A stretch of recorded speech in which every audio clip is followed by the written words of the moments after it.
there any way to start this episode in a fashion? Anyway, welcome to Star So Trek. my pre-rating was way too fucking generous. Welcome to Star Trek, our ongoing journey through the ultimate totality of Star Trek episodes in vague series order or whatever we decide at the time. We are joined here by Stars and Dan, and joining us for first on a Trek, Mr. Low Cost Monkey. Welcome. We have just finished. He may be cheap, but he is of high quality. High quality, low cost. You know, what more can you find at Wilco's? Oh wait, they shut down. Anyway, we have just finished watching The Enemy Within. The Enemy Within, the two halves of Kirk, which we'd rather wish we'd seen neither of. So this was before we'll go into everyone's opinions. This was written by Richard Matheson, who, if you do not know the name, he wrote I Am Legend. He wrote The Last Man on Earth, The Omega Man, and 16 episodes of The Twilight Zone, including Nightmare at 20,000 Feet, which starred one young William Shatner. So, having previously... So before we proceed, so did Richard Matheson actually write all three of those? Because all three of those are the same story, right? So maybe he originally wrote.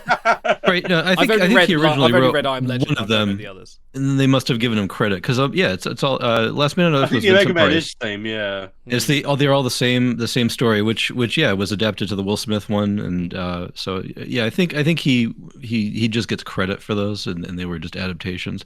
But anyways, all this is ripped off and adapted from Jekyll and Hyde, but we'll get to that later. So Indeed, yeah, this wasn't directly inspired. This was also directed by Leo Penn. This is the only Inspired. This is the only thing he directed for Trek ever. So, that being said, Shatner's acting aside, that's going to be a whole section for this. That being said, I will give kudos for the dramatic camera angles. I was vastly entertained by those in this episode. Gentlemen, Monkey, would you like to give us your first opinion of this episode? How did you find it? Bear in mind you've not watched a lot of TOS. Yeah, this is the best TOS episode I've ever seen. I know, I liked it. You know what? I did. It was better than I thought it was going to be. I in my head, I have, 60s TV as being really camp and, not equivalent to what TV is today. But that's so incorrect. I enjoyed it. I thought it was, it was storytelling of its time for sure. But I liked the score. And I like what they were trying to convey, and I thought it gave Shatner an opportunity to flex his acting muscle that he doesn't, maybe he doesn't work out very much. But it wasn't too bad. I liked it. I did. I actually liked it. What was my rating I stick with my previous rating. I enjoyed it. It's better than the one that I watched where I won't go into that one. No, I liked it. I did. Okay. There was a bit where I was really uncomfortable actually. The whole that scene, I was genuinely like, I don't want to watch this. This is quite scary. Not scary in a someone's going to jump out at you, but it was quite unnerving and quite off-putting. It had a little bit of that. It was harrowing, I think is the word I was looking for there. And yeah. It was creepy, and I think that alone was worthy of I don't know what your rating system is. Eggs. I think that's an extra egg. Six eggs out of 10. Yeah. Oh, we'll get to that. Dan Stars. Counter this fine argument. Well, So here's the thing. While I agree that the scene in which Janice Rand is very nearly, and I'm going to have to say the word because we can't keep tiptoeing around it, very nearly raped, very nearly sexually assaulted, it is well directed in that you feel... no, she is not actually raped, but she is sexually assaulted, I guess is the correct way, because they are distinct matters, yes, it's true. That is well directed in that you feel uncomfortable, you feel the threat, you feel the tension, you feel... Yeah, you do not feel good watching that scene, which is the intention. However, any points that they may have earned in an attempt to talk about sexual assault are promptly flushed down the fucking toilet at the very end of the episode when Spock has to remind it, oh, interesting qualities. Like, what the fuck are you saying to me? What the god? Human resources! Damn. Mr. Spock, That was please creepy. come to diversity training. You are urgently needed. No, like, guess what? That's a fucking court-martial offense as far as I'm goddamn concerned. Oh my god, it was fucking... Like, Kirk at least has the excuse of, like, not being in his right mind. Spock was completely normal when he said that. That's fucked up to say to someone. Oof. Oof. So, That's the creepy part of the fucking episode. Yeah, Fun- apart from that, though. apart from that. Apart from the misogyny and bigotry, how was the play this season? Okay. Can I go on. Can I point something out, by the way? Before I want to cede the floor over to Dan, because I've been talking for a bit here. This episode is like 15 minutes too long. It's half an hour too long. There is so so many times where they repeat the exact same scene. And you said, "Oh, this guy did like episodes of the Twilight Zone."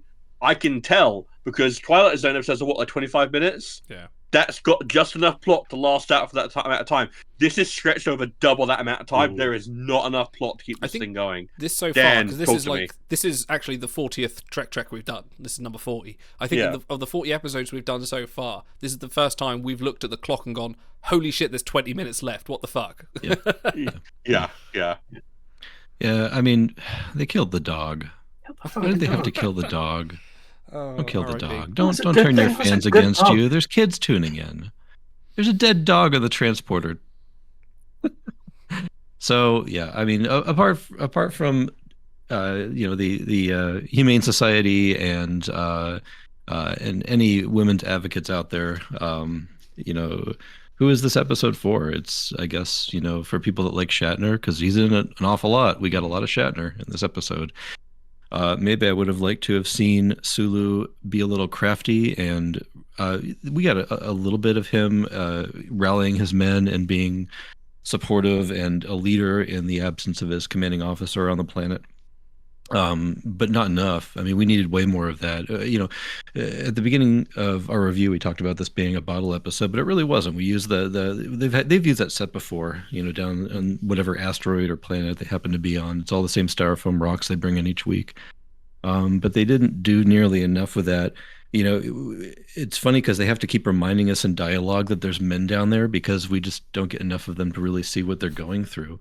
I think that if this episode focused a little bit less on Shatner, and it's tough because he's such a commanding force, and I'm sure had there's all this room to fill. Hey, let's have a little bit more on me. Let's do me. I think I can really take this places, Gene. So let's point the camera at me some more. And I think unfortunately his ego took over this episode, and that's why it just feels so long, because it's just so much of him just hamming it up and not really going anywhere.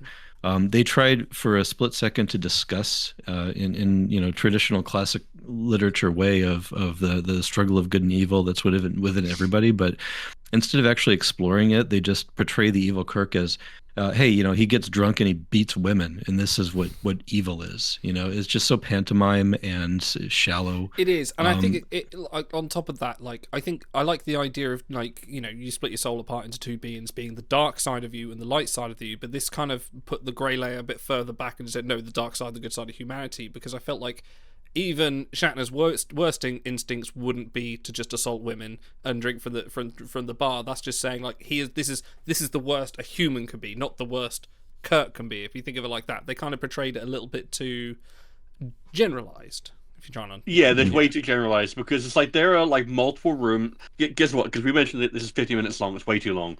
If you're gonna use that time, you could use that to do one of three things. In fact, you could do all three. You could have a conversation with evil Kirk where, I know, good Kirk is in the room and they're discussing the problem of how to get the men back up or whatever. And while good Kirk is, waffling and constantly siding with whoever speaks last, you have evil Kirk just come out with a decision. And then Spock's like, okay, that's probably the right decision. You need to show that there is any kind of value in this dark side. Otherwise, you just say, oh well, he's commanding, and it's like, no, you need to show what command actually looks like. It's not just the ability to throw your weight around and abuse people. It's the ability to make a decision. It's the ability to assert your will. Yeah. There was a hint of that at the end when he comes but it's on the never bridge and portrayed goes, in a good "Let's leave." way. Yeah. Yeah. Yeah. But it's like, because it's like that's mired in the duplicity of it. It's like you need a moment where he is in a way helping them by steering them in the right direction, even if he doesn't maybe realize it. You need a bit of like nuance there. They also talk about it for maybe 3 seconds before they abandon it. Spock is right there, and he says, "Oh yeah, I deal with this every day. I won't give you any advice on how I deal with it, because that would require talking about me, and I'm not about there. Well, he but did I'm just gonna remind you I'm here a little bit." He said it is intelligence. It was like, intelligence overcomes it. That was his. But maybe that was just a moment of. That was just him showboating, though, wasn't it? I'm so well, yeah, I was gonna say like, oh well, my intelligence makes it easy for me, but you'll be fucking struggling, Kirk. Like, he doesn't even have a suggestion of what.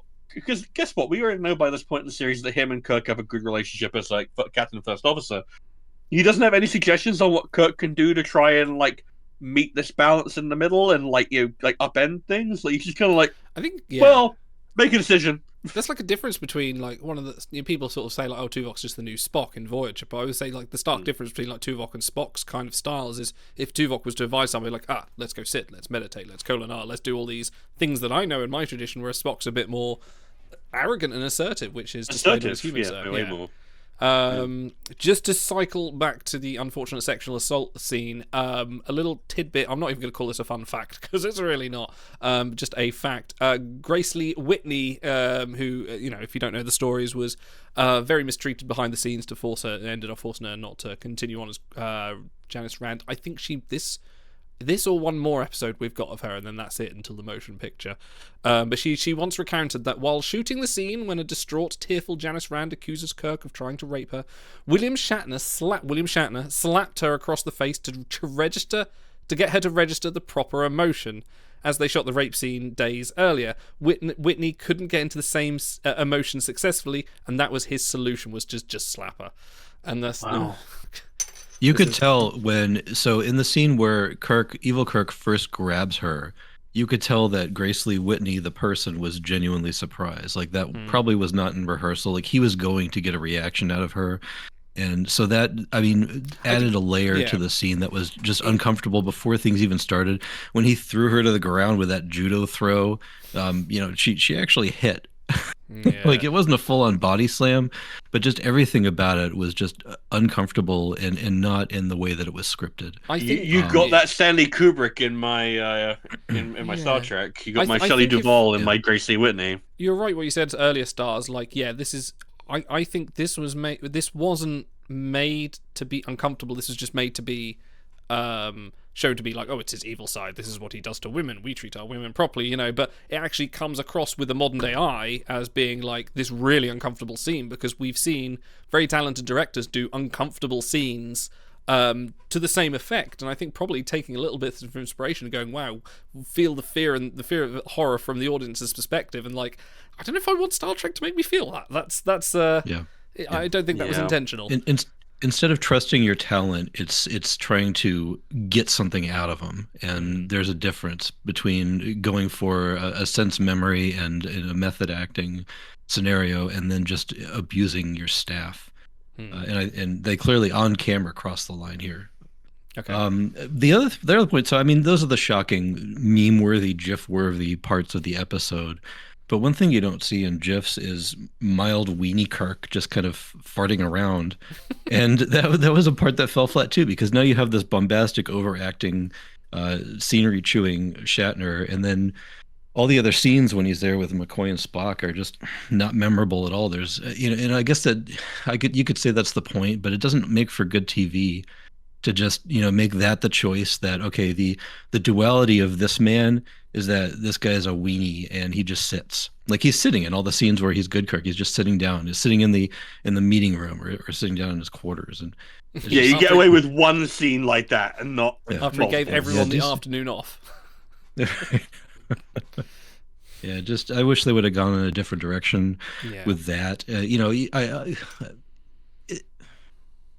I don't know what to do to fix this episode. It just, they just took a trope and made an hour-long episode out of it. But I thought there was a nice the last few minutes when he's pleading for his life. Yeah. That that was giving me proper Tuvix vibes, but that was quite different.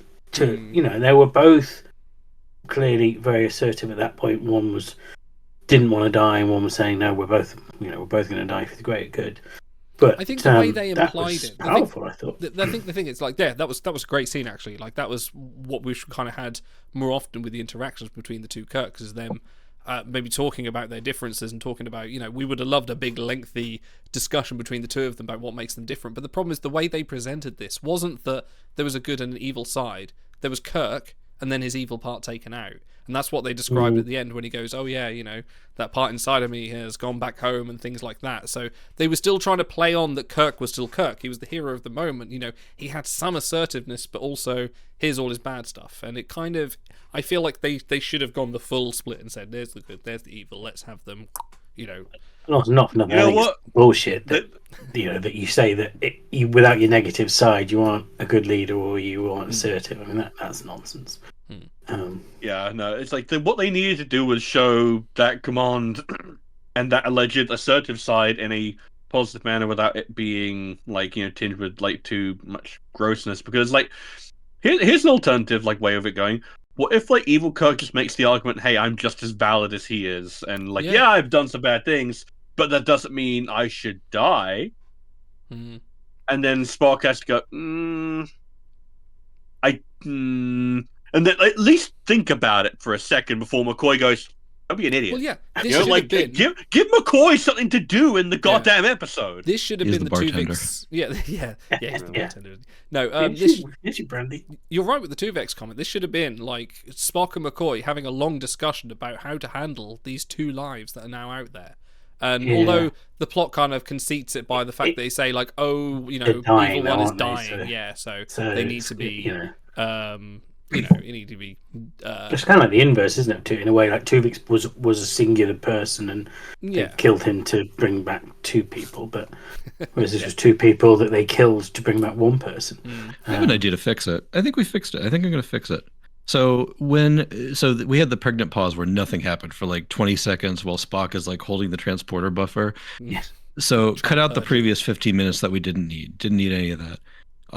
So Spock beams the Kirks down to the planet because that's what he's doing, right? He's got to go down and up again to get them back together. But then the transporter shorts out. Now Scotty's got something to do again instead of being written out of the last half of the episode. And now they're on the planet, and now evil Spock has to take command.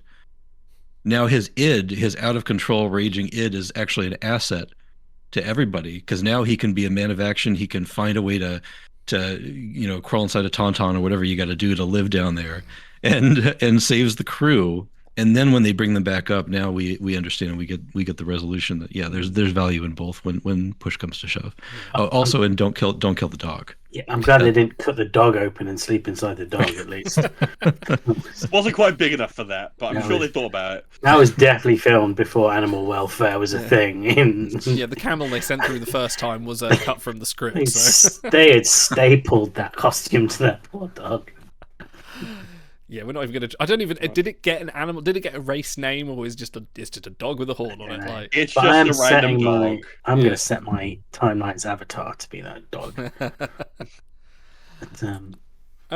Just as well, a lot of people spoke about this episode saying, why didn't they just send a shuttle down and things like that? Well, they had shuttles, but I think in the chronology of this show, they hadn't decided they had shuttles because I don't think we see one. Yeah. Or we don't see the shuttle bay until the Galileo. Not this early, I don't think. Yeah, we don't. So the existence of the hangar deck or the shuttlecraft wasn't a thing yet. So I think the transporters was the only main way. Certainly, plot holes galore. Was even without shuttles. I mean, they could have just said Ion Storm, and you get that. Just send down a blanket, like Star said. Yeah. Oh no, you duplicated the blanket. One half of it is really, really soft. One half of it is really, really scratchy. Oh no! Land the ship. Well, he can't do that. Model can't do that. You don't break the budget. Don't break the budget. Yeah. Shy says, "Oh, such a broken episode. It's only been endlessly discussed the reference for 6 decades." I think you mean that maybe you referenced it for 6 decades. I think about this and I think, wow, this got done better by every successive try I think at it. there is a I turn don't phrase to think there's say enough like, going on here. yeah, this was the kind of a genesis of it, kind of like the trope of this. Because I understand like Star Trek at the time. Not really. Jekyll and Hyde did this like 100 years before. I'm talking about in mainstream. But messing with the television. transporter to go to the mirror universe or any of the other million things. Read a book, Idle! I'm talking about for the millions of Americans that can't read. This would be for the for. But this is like mainstream television, and it is. It's plenty kind of those the in England. the 60s was the cultural zeitgeist of things like this having a kind of influence, and yeah, you're right. It is discussed, and Star Trek is an influential television show, not because it's been original, but because of the way it's been presented. And I feel like he kind of is right that it is discussed and ended, but it is a kind of, it needs more. This episode, it's lacking that 15 minutes where we need that dialogue. There is one film that tackles the exact same question about virtue versus being an asshole. Parent Trap. And do you need a bit of both in order to be awesome? And that's Team America. There's a scene in a bar. He's not wrong. He's actually not wrong. And there's assholes. and that did it way better than this episode of Star Trek. Wow. Yeah, no, he's right. He's right. When he's right, he's right. Oh my god. Was not expecting a Team America reference. Oh, well, okay. Let's go on to best bits and worst bits. Best moments and worst moments. Let's start with our dog. So let's start with the guest, Mr. Monkey. Please, what were your best and what was your worst moment? Genuinely, I really thought the score was pretty good. I thought it. Alexander Courage on Fire. It was quite emotive, and I did like. So I mentioned that the scene towards the end where he's sort of pleading for his own existence, and I was certainly on the edge of my seat. I wasn't comfortable, but it was nonetheless well done. Was it well done? The scene, the scene, that was uncomfortable, but I don't think. Well, it was uncomfortable, but not because it was terrible acting, but maybe it wasn't good behind the camera. Worst bit. The worst bit for me is I can't stand it when like everyone in a TV show is stupid as shit. You're like, this transporter just beamed up an evil version of this dog. Right. Oh, Captain, there's an evil version you go around. No, there isn't. What are you, crazy? That, like, oh my god, how stupid have you got to be? It did take the cast about 15 minutes to catch up what we already knew, like before the opening titles. Like, that was. I mean, I'm taking the easy road when I'm on this spot with my worst bit, and I'm gonna stay quiet. Do it. Let's go, Dan. Dan, best and worst. Yeah, I've got a few best moments, but I got to zero in on one. I'm going to give some credit to the supporting cast here. So I was really happy to see just the nervous energy of Lieutenant Farrell back on the bridge again. He was the guy with the bug eyes. Is he the one with the real frowny? Yeah, he had a Steve Buscemi looking guy. Yeah. He was in another episode, and I really liked him there. But I got to give extra credit to geological technician Fisher. Oh yeah, second appearance. Not seen since the cage. Yeah. Yeah, and he identified himself 3 times in this episode by his full title. But he did a fine job. After the parade of insubordinate jerks that really they should have washed out in whatever basic Starfleet training they had. He actually seems like he was, there and doing a job and had a role. We didn't get enough of it, but I liked that. Also, credit to Grace Lee Whitney for not walking off the set. She was there. She turned in a performance, and And there we go. Worst moment.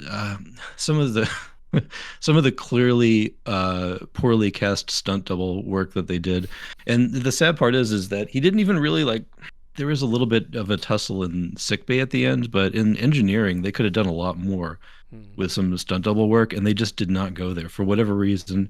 Maybe the guy just looked so poorly like Shatner that they couldn't even film it. But yeah, it just I was looking for some wrestling or something, and we just didn't get a whole lot of that. We got a really nice set, but they didn't do anything on it. You didn't give the people's girdle. I'm going to be that guy right now and say, well, they did, televisions were only about that big, and they filmed, a lot of people had black and white tellies, and blah blah blah, no high definition. But yeah, sometimes it's really obvious. Stars. You cannot say the whole episode. You're not allowed to say that. I'm not going to say the whole episode because there were some good bits. I just had to struggle to think of them. I'm just gonna guess what. It's probably an easy answer to just say Leonard Nimoy, but like he is basically the best part almost any time he's on screen. Well, yeah, because he does a very good job of basically leading the episode. Because McCoy doesn't do shit. Good Kirk isn't doing shit. Evil Kirk is just the problem. No one is really proactively pushing the plot along apart from Spock, unless you want to count Evil Kirk as doing rancid shit. And he does a very good job of trying to steer Good Kirk in a way that is not dissimilar to how he would do it for normal Kirk, but it is adjusted a little bit. He is very aware that he's talking to someone who has limited decision making, and it could be very easy for him to just say, "Look, your command decisions are impaired. I'm taking command." It'd be very easy for him to do that. McCoy would probably be like, "Yeah, I probably have to just kind of agree with him here." But he doesn't do that because he respects Kirk too much to do that. He cares too much about Kirk's feelings to just wrench it away from him when he's in a spot where he's too vulnerable to stop him. So there's a lot of good character work. There could have been more. Like we could have gone a whole ass deep dive into Spock's unique psychology and the way he wrestles with it. But we didn't get that. Worst moment. Oh boy. Oh boy, there's so much, isn't there? Oh, you know what? I'm going to say one other thing for the best. There was that you mentioned the director for this episode only did the one episode. Yes.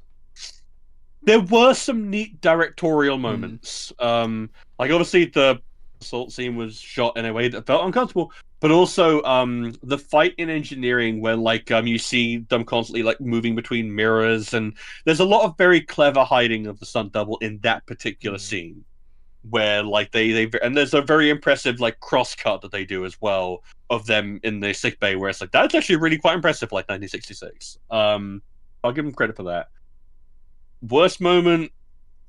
Here's the thing. I know Shai's gonna jump down my throat for this, but gonna jump on the Shatner just does not sell this. You know what it is? The problem is we were talking about how you lose any nuance with the evil side. It's the exact same problem you have and I've brought the Kubrick up twice now, in The Shining. But if you've read the original book of The Shining, you know that the entire point of the novel is that Jack Torrance is not a monster. He's just a guy, and he's going through some shit, and the hotel, subconsciously moves him around and pushes him in a direction and warps his perception so that he becomes a monster. And then Kubrick basically casts fucking Jack Nicholson and says, "All right, well, so I just want you to Jack Nicholson everywhere." And it's very obvious that he is unhinged from the start because that's a Jack Nicholson performance.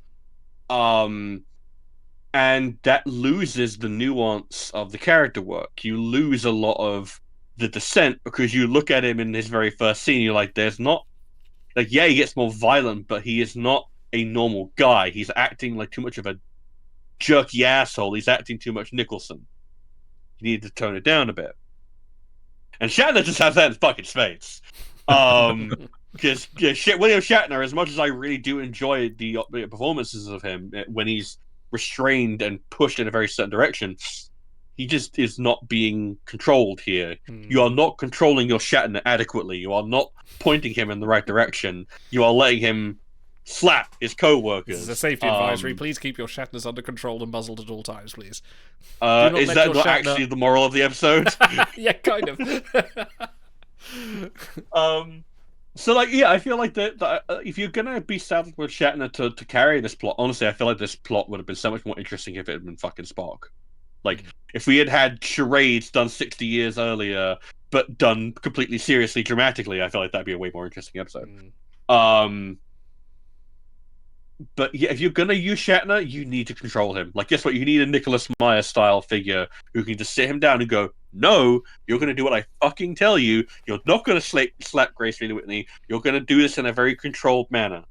So yeah, We did Nicholas not get that, Matheson, so- who had previously worked with Shatner on the Twilight Zone episode, was in comments that I read on Memory Alpha, was very much a fan of Shatner's work, and was very much, I think, definitely just kind of like, yeah, do your thing, man. you do you. Like, this is definitely. Here's the thing, Shy. Kubrick can make that distinct choice to make The Shining about the evil of humanity, and I can say I don't think that that's a good choice, and it makes it a worse movie. So that's my opinion. But anyway, we're not here to talk about Kubrick. We're here to talk about Star Trek. Yes, he is iconic. It's true. It's true. Not gonna lie there. Idol, hit me. Best moments.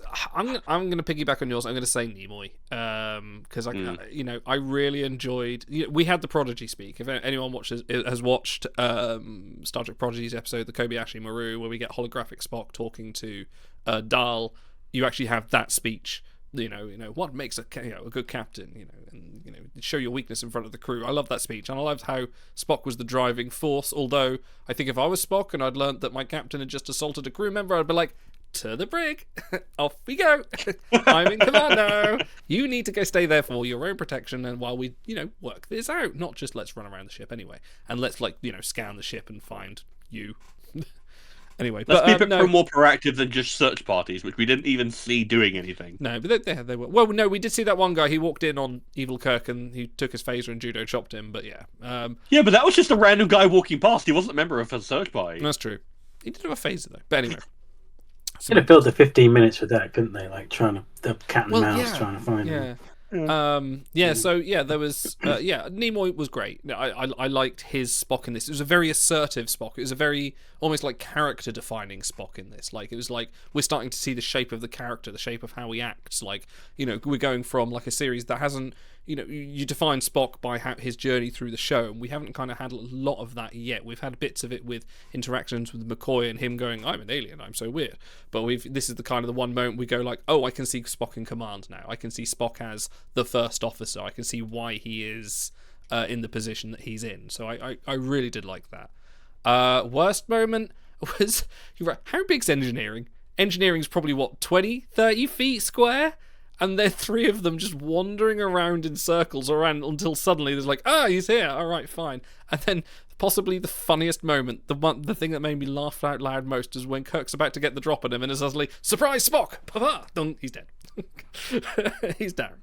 So that, the whole engineering bit, and like you say, that piggybacks off of the whole, they fill too much time here. Like you said, Stars, it was a 25-minute episode stretched out to 45 minutes. You couldn't really feel it. Yeah.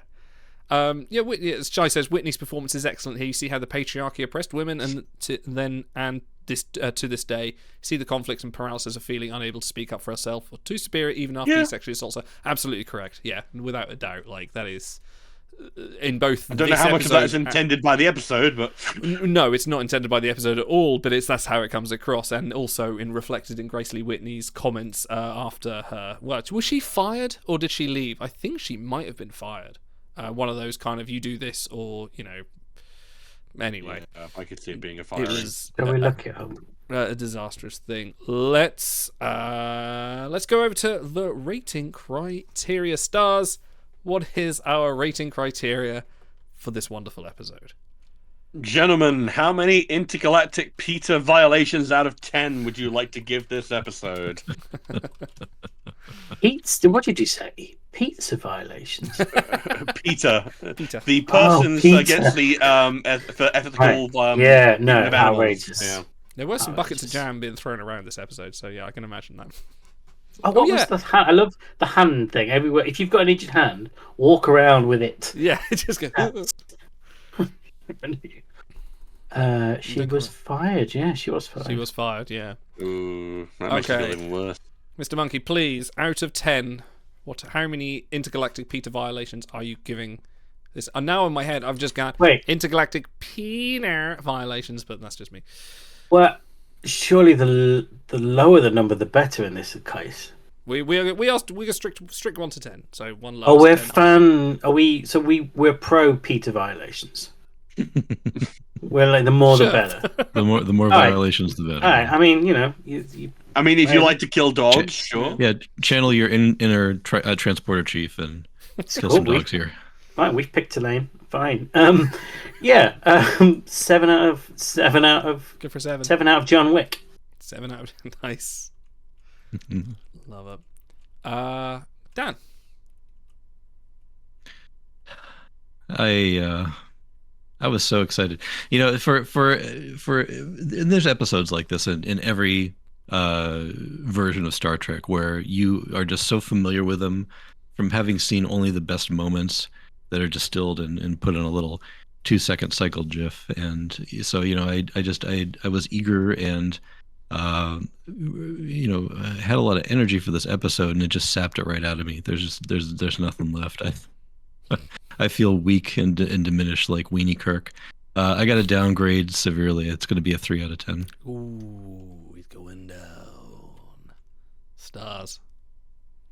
I'm also going to have to give it 3 intergalactic Peter violations out of 10. It's just... I'm going to be real with you. I'm never going to watch this episode again. I have no interest in watching this again. Yeah, I have no interest in watching this badly paced, underwritten, sexually uncomfortable, overacted derivative episode. Yeah, derivative episode. This just like, cool, here's like 50 minutes of me giving you the worst version of Jekyll and Hyde ever.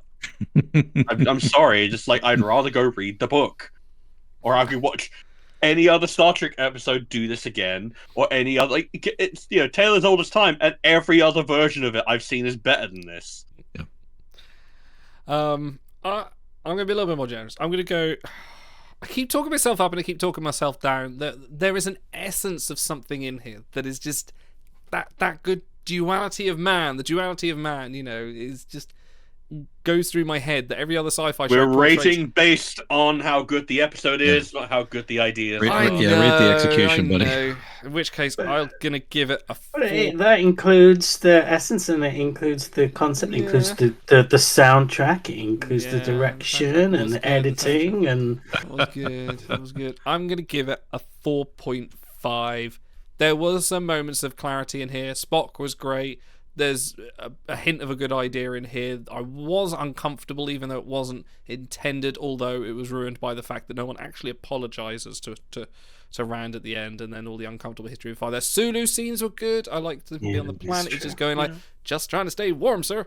Just sitting down on the planet, and that was fun. So a 4.5 from me. Shy. Yeah, you're making me feel like I've been a bit too generous. No, you're fine, because I'm going to actually ask, because Shy is one of our hosts. He is actually entitled to a rating on this episode. So, Shy, do you still want to stick to your 9? I can put it in there. Yeah. Let us know. But while we're waiting for that to come in, thank you everyone for watching Star Trek Trek. If you're watching live on the stream, stick about. We're now going to watch Taz's The Infinite Vulcan. So stick around for that. If you're not watching live, come back in 2 weeks where we will be watching Taz, or we'll be reviewing Taz, The Infinite Vulcan. Shy, I have inputted your 9 into my calculator. I think he's actually just left the stream in a rage now. He's just gone, fuck this. I'm not hanging about with these guys anymore. Oh, he's going to make it on an 8. He's going to go for an 8. You just get him on. Get him on. I think he's the only person in the stream that can get him on. We have a duality of ratings here. We've got some very high and some very low ratings. Highs and highs and highs. No, but the average is actually going to be a 5.1. We've given this straight in the middle. Too the generous. Highs and the lows. The highs and the lows. But there you are. But yes, thank you everyone for watching. Stick around if you're on stream. We'll be back in a couple of weeks. If not, live long, prosper, and ta-ra!